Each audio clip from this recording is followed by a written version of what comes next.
Hardly any drivetrain technology has defined Audi so considerably. I simply like the idea of developing a vision for a car in a form that didn't yet exist at that time, and to show the world that we could do it better. The all-wheel drive idea made automotive history for Audi. To learn more about the birth of quattro technology, we travel to Hamelin in the German state of Lower Saxony. Here, in a small industrial town, lives the man who 35 years ago was head of pre-development at Audi and the originator of quattro drive technology. In Ingolstadt, the head of chassis development comes to Walter Tresser and raves about the great handling of a VW Iltis, an off-road vehicle. He made the offhand comment that if we had the Iltis with more engine power, we would outshine all the rest.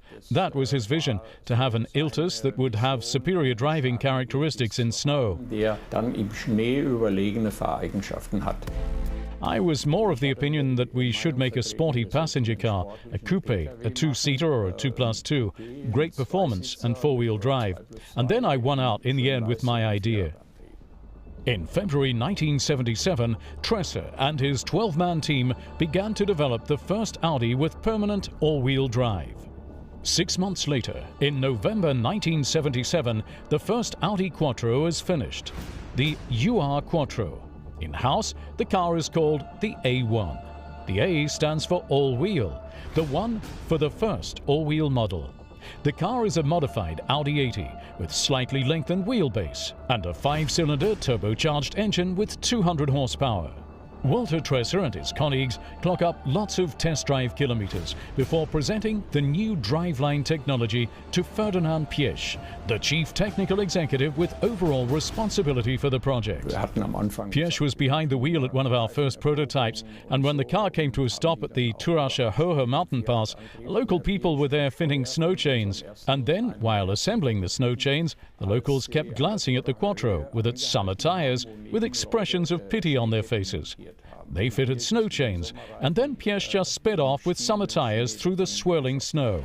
The all-wheel drive in the UR Quattro impresses and passes all internal tests. Now, all that remains is to choose a name for the new drivetrain. I tried the whole time to find a name that was not just a name, but more a type of classification. And then we came up with Quattro with 2 T's and an R that rolled off the tongue much better. But the Audi marketing department in Wolfsburg was pushing for the name Karat. Before that, I had heard about this perfume from 4711, a simple cologne for women. When the name Karat was presented in this meeting, I said, surely you don't want to name this beautiful car after an ordinary woman's cologne. I showed them the bottle. That didn't make me any friends, but in the end it helped make sure that Quattro won out.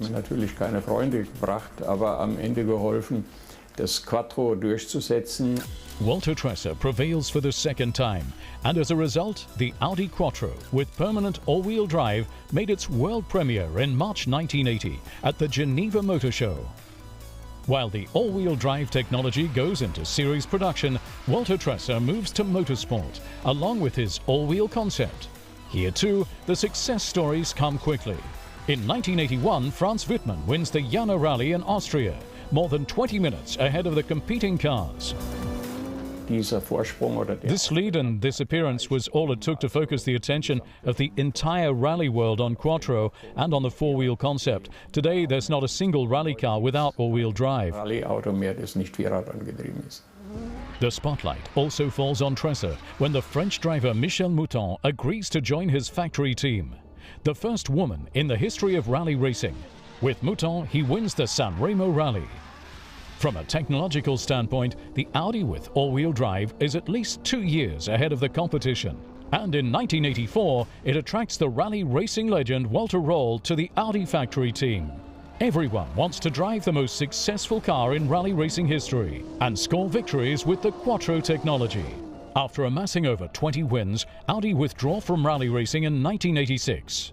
By then, Walter Tresser had also departed, leaving Audi to start his own business.